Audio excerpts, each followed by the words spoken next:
नमस्ते दोस्तों, आप सभी का स्वागत है आपकी अपनी यूट्यूब चैनल GYG एजुकेशन यानी ज्ञान यज्ञ गुजरात में। आइए दोस्तों शुरू करते हैं आज के विषय की ओर, आज के वीडियो की ओर। विषय हिंदी, कक्षा 7, इकाई 5, सवाल बालमन के जवाब डॉक्टर कलाम के, जिसके अभ्यास और स्वाध्याय के प्रश्नों की चर्चा इस वीडियो में करेंगे। दोस्तों वीडियो को स्किप किए बिना अंत तक जरूर से देखना, जिससे आपको सारे प्रश्न के उत्तर बिना पढ़े ही याद रह जाएंगे। और हाँ दोस्तों, वीडियो को लाइक और अपने दोस्तों के साथ भी शेयर जरूर से करना। सबसे पहले देखेंगे दोस्तों शब्दार्थ। जीवंत यानी जीवित, जीता जागता। मातृभाषा यानी माँ, परिवार की भाषा। वैश्विक यानी विश्व संबंधी। बृहद यानी बड़ा, महान, भारी। विरासत यानी धरोहर। दस्तकार यानी शिल्पकार।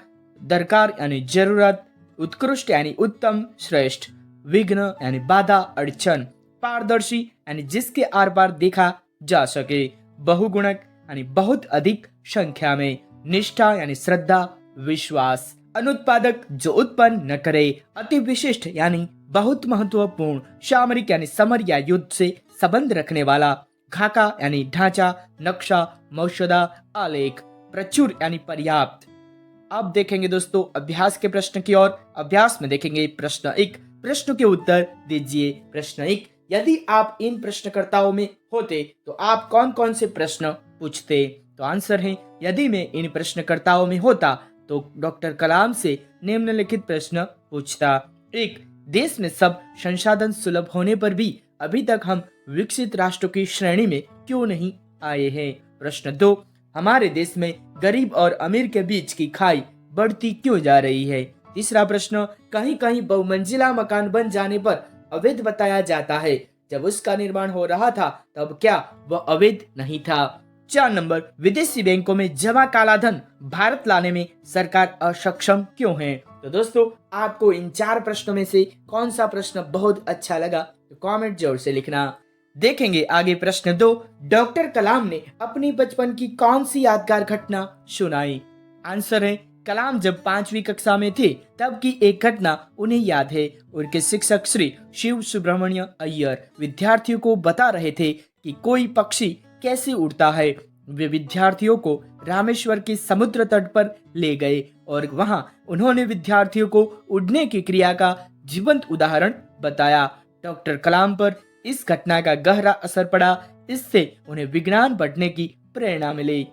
देखेंगे 3 नंबर, आपकी यादगार घटना बताइए। आंसर है दोस्तों, जिसका आपको स्क्रीनशॉट जरूर से लेना है, जिससे हमारा वीडियो बहुत लंबा ना हो।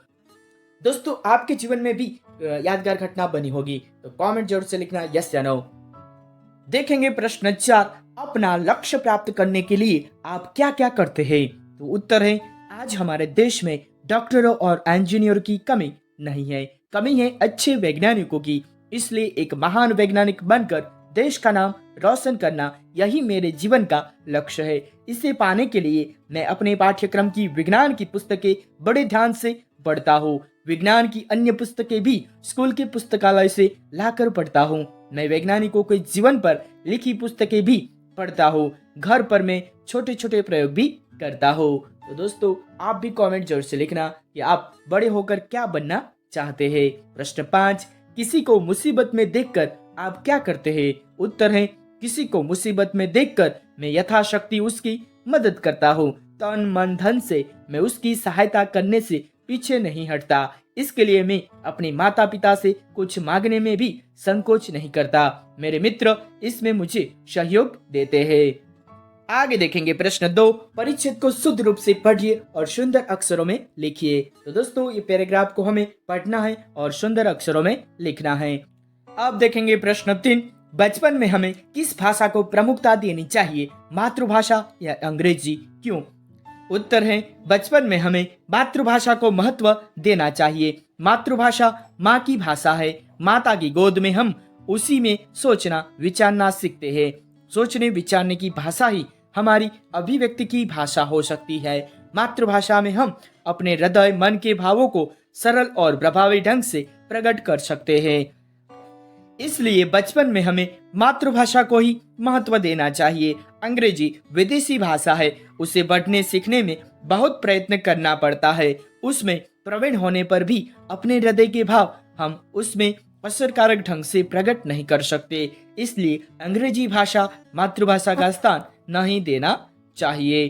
देखेंगे प्रश्न 4, अनुमान लगाओ तुम 2020 में हो, अपने आसपास क्या देख रहे हो, अपने विचार प्रस्तुत कीजिए। आंसर है सन 2020 में मैं देख रहा हूँ कि चारों ओर हरियाली है।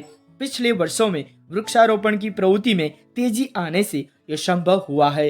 मेरे सामने की सड़क पर हरे भरे पेड़ फूलों से लदे हुए खड़े हैं। सड़क खूब चौड़ी और साफ सुथरी है। लोग चीजें खरीदने के लिए मॉल जा रहे हैं। सड़कों पर रिक्शे कम हो गए, कारों की संख्या बढ़ गई है। इनमें भी छोटी कारें ज्यादा है। पेट्रोल पंप बहुत व्यस्त है। फ्लाईओवर पर वाहनों का रेला देखने में बहुत अच्छा लगता है। लड़कियां फराटे से दोपहिया वाहनों पर आ जा रही है। नुक्कड़ पर कोई बेकार खड़ा हुआ नहीं दिखता। यहाँ होटल है। इस समय दोनों होटल खचाखच भरे हुए हैं। होटल में एक रोबोट बेरे का काम कर रहा है। इस तरह मेरे चारों ओर का वातावरण चहल पहल से भरा हुआ है। स्वाध्याय में देखेंगे प्रश्न 1, प्रश्नों के उत्तर दीजिए। 1 नंबर, पढ़े हुए से देखा हुआ ज्यादा याद रहता है, क्यों? आंसर है देखे हुए दृश्य का चित्र मस्तिष्क में जो का क्यों अंकित हो जाता है। पढ़ने से केवल मन में काल्पनिक चित्र बनता है। कल्पना में वह सच्चाई नहीं होती जो यथार्थ में होती है, इसलिए पढ़े हुए से देखा हुआ देर तक याद रह जाता है।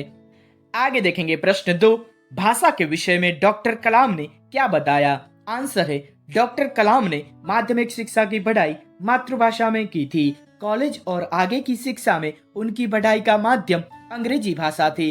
कलाम विचार से कॉलेज की पढ़ाई भी मातृभाषा के माध्यम से होनी चाहिए। इसका कारण यह है कि विद्यार्थी अपनी मातृभाषा में ही सोचता है, इसलिए मातृभाषा में ही अपनी बात आसानी से प्रकट कर सकता है। फिर भी विश्व के दूसरे देशों से संपर्क कायम करने के लिए वे अंग्रेजी का ज्ञान आवश्यक मानते हैं। आगे देखेंगे प्रश्न 3, चिराग जैन ने डॉक्टर कलाम से क्या पूछा? आंसर है चिराग जैन ने पूछा था कि आज देश के सामने सबसे बड़ी चुनौती क्या है? डॉक्टर कलाम ने उत्तर दिया कि भारत को सन 2020 तक एक विकसित राष्ट्र बनाना और देश के 1 अरब से अधिक नागरिकों को सुखी बनाना ही आज देश के सामने सबसे बड़ी चुनौती है। प्रश्न 4, राष्ट्र विकास में महिलाओं का क्या योगदान है? उत्तर है राष्ट्र विकास में महिलाओं की भूमिका पुरुषों के समान ही है। शैक्षिक और औद्योगिक प्रवृत्तियों में आज महिलाएं बढ़ चढ़कर हिस्सा ले रही है। सशस्त्र सेनाओं में भी पुरुषों के समान ही महिलाओं की भी नियुक्ति होती है। देश की तीनों सेनाओं में पर्याप्त महिला अधिकारी है। सेना के लिए विभिन्न उपकरण बनाने में भी महिलाएं काम कर रही है। इस प्रकार राष्ट्र विकास में महिलाओं का बहुमूल्य योगदान है। आगे देखेंगे प्रश्न 5, किसी भी देश के लिए सेना का क्या महत्व है? आंसर है सेना किसी भी देश का अनिवार्य अंग है।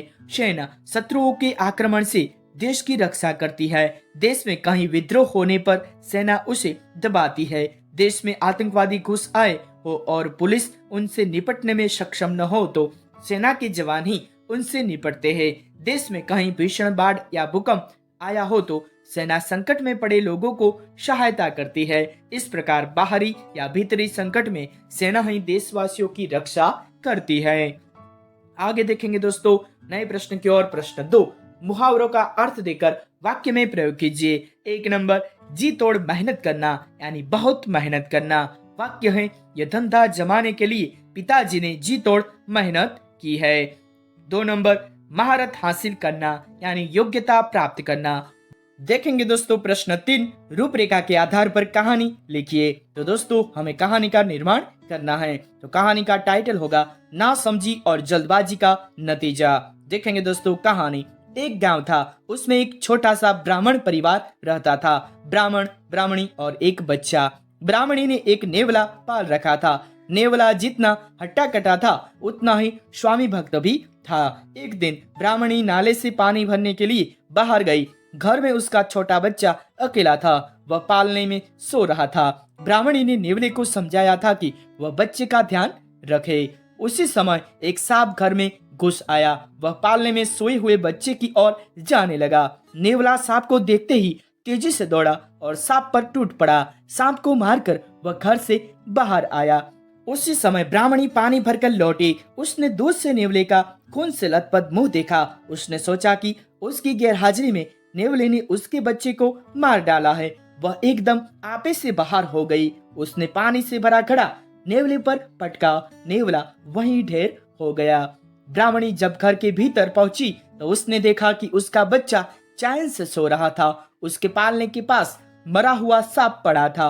यह देखकर ब्राह्मणी सारी बात समझ गई। उसने बालक को बचाने वाले नेवले को मार डालने का उसे बड़ा दुख हुआ। दोस्तों, इस कहानी से सीख मिलती है कि बिना सोचे समझे कोई कार्य करने से पछताना पड़ता है। अब देखेंगे प्रश्न 4, मातृभाषा में अनुवाद कीजिए। तो दोस्तों, हिंदी में दिया गया है जिसको हमें गुजराती में लिखना है। तो देखेंगे दोस्तों, गुजराती अनुवाद। આપણા માટે સંસારમાં સૌથી વધારે મૂલ્યવાન આપણું શરીર છે। શરીર દ્વારા જ આપણે બધા કામ કરીએ છીએ, માટે શરીર સ્વસ્થ રહે તે ખૂબ જરૂરી છે। શરીરને સ્વસ્થ રાખવા માટે કસરત કરવી જરૂરી છે। કસરતથી શરીર મજબૂત અને સુડોળ બને છે। દરેક અંગમાં સ્ફૂર્તિ આવે છે। શરીરમાં આળસ રહેતી નથી। તો મિત્રો, તમે પણ કોમેન્ટ જોરથી લખજો કે તમે કસરત કરો છો યા નહીં। તો કોમેન્ટ યસ યા નો જોરથી લખજો। મિત્રો, આજનો વિડીયો અહીં પૂરો થાય છે। વિડીયો જોવા બદલ આપ સૌનો દિલથી આભાર વ્યક્ત કરું છું। વિડીયોને લાઈક અને તમારા મિત્રો સુધી જોરથી શેર કરજો। જય હિન્દ, જય ભારત।